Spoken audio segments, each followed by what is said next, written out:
বার্থডেতে কী রান্না করে দিয়েছি বার্থডে বয়কে দেখে নাও তোমরা। আর মানে খুব কষ্ট হয়েছে, তারপরেও ভালো লেগেছে।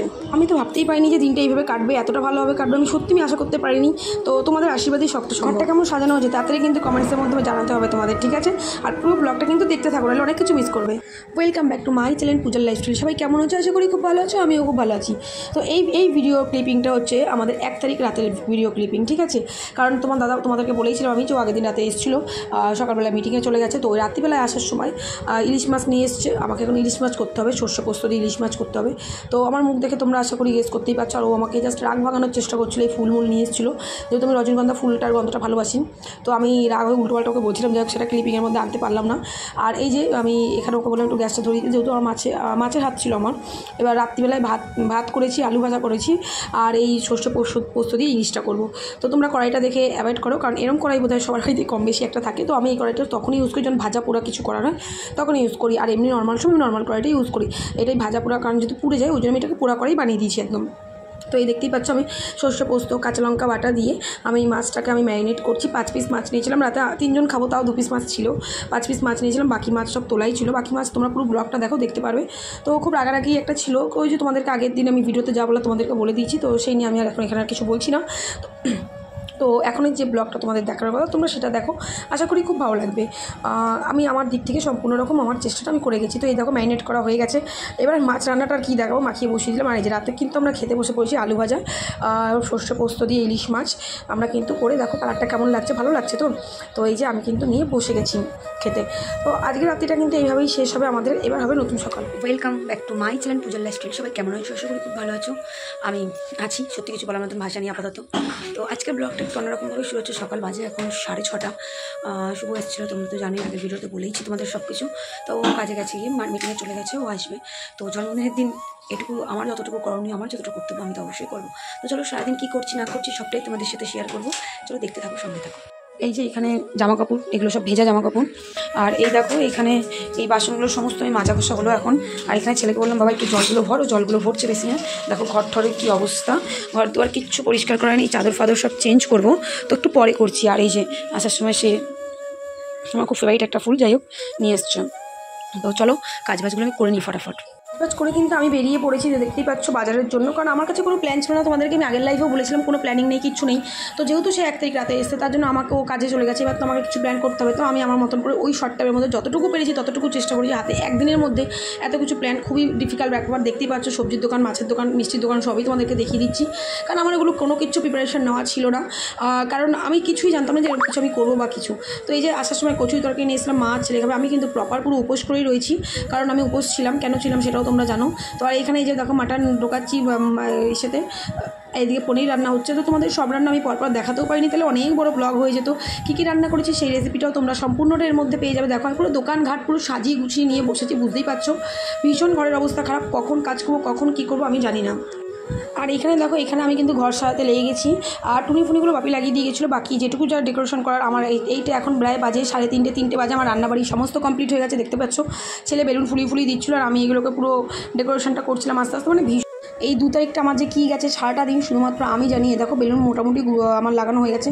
মানে সারাদিন যে আমার কী অবস্থা গেছে আমি শুধু জানি, একমাত্র আমি বোঝাতে পারবো না তোমাদেরকে। আর এই দেখো কেমন লাগছে আমার ঘরটা সাজানো, বলো। আমি বেড কভার কিন্তু চেঞ্জ করে দিয়েছি, চেঞ্জ করে দেখো বেলুন ফেলুন দিয়ে পুরো ঘরটা কিন্তু আমি মোটামুটি একটা ডেকোরেশন করে নিয়েছি। আর মা তো প্রচুর রকম হেল্প করেছে আমাকে আজকে, বাজারে যাওয়া থেকে শুরু করে বাজার ঘাট করা, কারণ আমি অত বাজার ঘাট পারি না।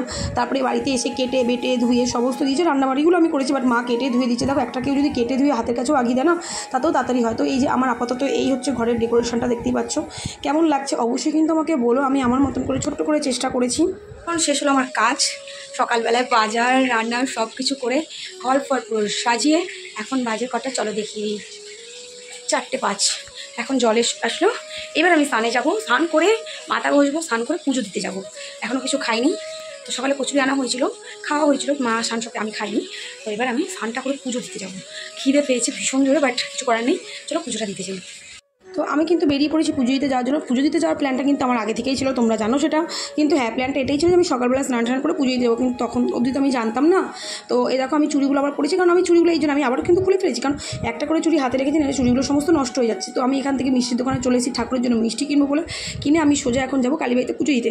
পুজো দেওয়ার প্ল্যানটা তো বরাবরই ছিল, তোমরা প্রত্যেকেই জানো, কিন্তু বাকি প্ল্যান তো ছিল না। ওই জন্য সকালবেলা পুজোটা দিতে আসতে পারিনি, 4টের পরেই আমাকে আসতে হলো পুজো দিতে, কারণ আমি ঘরে রান্না বাড়ি কাজ বাজ সমস্ত করে ঘরটার গুছিয়ে নিজে রেডি হয়ে তারপরে বেরিয়েছি পুজো দিতে। তো এখানেও কিন্তু আমি অনেক কিছু কেনাকাটি করতে করতে বাড়ি ফিরছিলাম।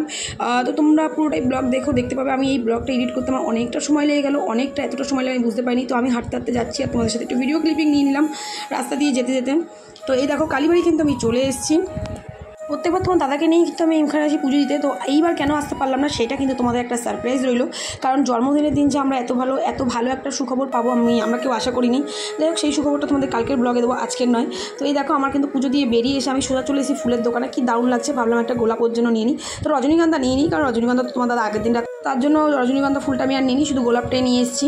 আর এখানে ঘরে এসে পরে গোলু চিল্লাচ্ছিল। তো আসার সময় কিন্তু আমি আর ভিডিও ক্লিপিংটা নিতে পারিনি। আমার দেওর, ওই যে দেওরের ছেলে মেয়ে, তোমার দাদার মেয়ে, আমার দেওরের বউ সবাই এসছে, আমরা সবাই এসেছি। তো এই দেখো এখানে কিন্তু আমি কেকটা ডেকোরেশন করে এই যে একদম সাজিয়ে গুছিয়ে নিয়েছি। কেকটা কিন্তু আমার বান্ধবী কিনে নিয়ে এসেছিলো, আমি কিন্তু কেকটা আনিনি। আর ওই যে গোলাপটা কিন্তু আমি কিনে এনেছি, তোমাদেরকে দেখিয়েছিলাম। তো দেখো কেকটা একটুখানি লেগে গেছিলো, মানে প্যাকেটে কিছু করা ছিল না।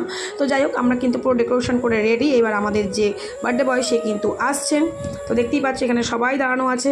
তো চলো ছোটো করে একটু তোমাদেরকে এবার বার্থডে বয়ের এন্ট্রিটা তোমাদেরকে আমি দেখিয়ে দিই। এই যে এন্ট্রি কিন্তু বার্থডে বয় হচ্ছে বাইরে থেকেই। আর যে শার্টটা পরে আছে এই শার্টটাও কিন্তু আমার বান্ধবী গিফট করেছে, শার্ট আর কেকটা ও গিফট করেছে। তো আমি ওকে ওই শার্টটাই আজকে পরিয়েছি, যে আমি তোমার দাদাকে গিফট করেছি জন্মদিনের শার্ট। তো সেটা তোমাদের এখানে দেখানো হয়নি, তো ভাবলাম তো দেখো ঘরটা অন্ধকার করে কেমন সুন্দর ডেকোরেশনটা হয়েছে, অবশ্যই কিন্তু আমাদেরকে বলো।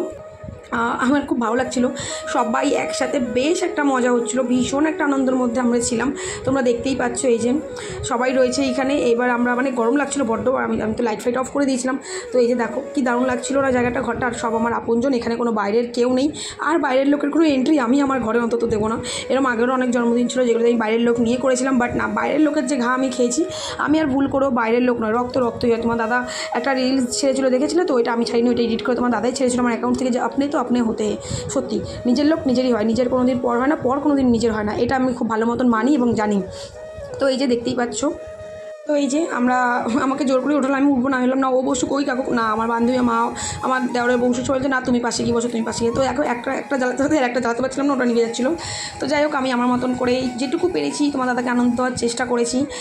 কেমন লাগছে আমাদেরকে এটা অবশ্যই তোমরা জানিও। সত্যি কথা বলতে একটা সম্পর্ক বাঁচাতে গেলে অনেক কিছু করতে হয়, আর সেগুলো করে চলেছি প্রত্যেকেই। আর হ্যাঁ, সত্যি বলছি, এই 2 তারিখ তোমার দাদা কেন মিটিংয়ে গেছিলো, হঠাৎ করে কেন ছুটি নিল? তোমরা এটা ভাবতে পারো যে দাদা এই জন্মদিনের দিনটা কেন ছুটি নিল না? ছুটি তো নিতে পারতো, হ্যাঁ অবশ্যই নিতে পারতো। তোমার দাদা প্রত্যেকবার ছুটি নেয় জন্মদিনের 2 তারিখ করে, কারণ ওদের প্রত্যেক মাসেই 2 তারিখে থাকে মিটিংটা। তো সেক্ষেত্রে সেটা নিতে পারিনি, তার কারণ একদমই আলাদা। আমি তোমাদেরকে বলে দেবো এইবারের জন্মদিনটা কেন ওরা পারলো না, ও ছুটি নিতে পারেনি। আর সেটা একটা সারপ্রাইজ হয়েছে, বললাম আগেই তোমাদেরকে যে পরের দিন তোমাদেরকে ভিডিওতে আমি অবশ্যই জানিয়ে দেবো, পরের ভিডিওতে। তো দেখো এখানে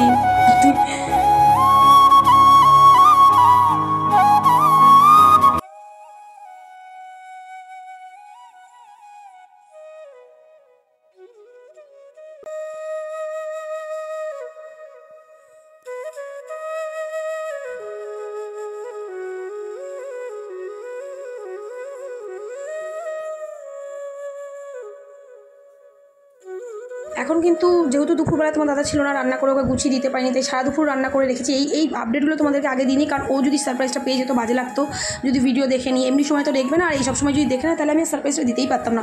তো তোমার দাদা ভীষণ রকম অবাক হয়েছিল যে তুমি এত কিছু কখন রান্না করলে, কী করে এতটা সমস্তটা করলে। কিন্তু সত্যি বলছি, আমার একার পক্ষে করা সম্ভব হতো না যদি আমার মা না থাকতো। আমার মা প্রচুর রকম আমাকে হেল্প করেছে, নাহলে আমি পারতাম না। আর আমার শান্ত আছেই, প্রচুর কাজ করে দিয়েছে আমাকে, ওকে স্কুলে পাঠায়নি যার জন্য। তো এখানে রান্না দেখো 5 রকমের ভাজা ছিল, আমের চাটনি, ভেজ ডাল, পনিরের তরকারি, মাটন, 5 রকমের ভাজা, যে ইলিশ মাছ ভাজা, ঘি, কাঁচা লঙ্কা, বেগুন ভাজা, কাঁকরোল ভাজা, সব কিছু দিয়ে এই যে দেখতেই পাচ্ছ তোমার দাদাকে কিন্তু গুছিয়ে দিয়ে দেওয়া হয়েছে। মানে সেই লেভেলের, দেখতেই পাচ্ছ সেই লেভেলের একটা মজা হচ্ছিলো, সেই লেভেলের মজা। তো মা ওকে 5 রকমের মিষ্টি খাইয়ে দিচ্ছিলো, যেটা মানে বড়রা করে। মা বললো ওকে 5 রকমের মিষ্টি আগে একটু খাই দিই। তো সিমই 5 রকমের মিষ্টি মা ওকে চামচে করে খাইয়ে দিচ্ছিলো, দেখতেই পাচ্ছ তোমরা। তো এটা হচ্ছে আমাদের সম্পর্ক, এটা হচ্ছে আমাদের ভালোবাসা। কিন্তু জানি না, কিছু ক্ষেত্রে তো গ্রহণ লাগেই, সম্পর্ক থাকলে গ্রহণ তো লাগেই।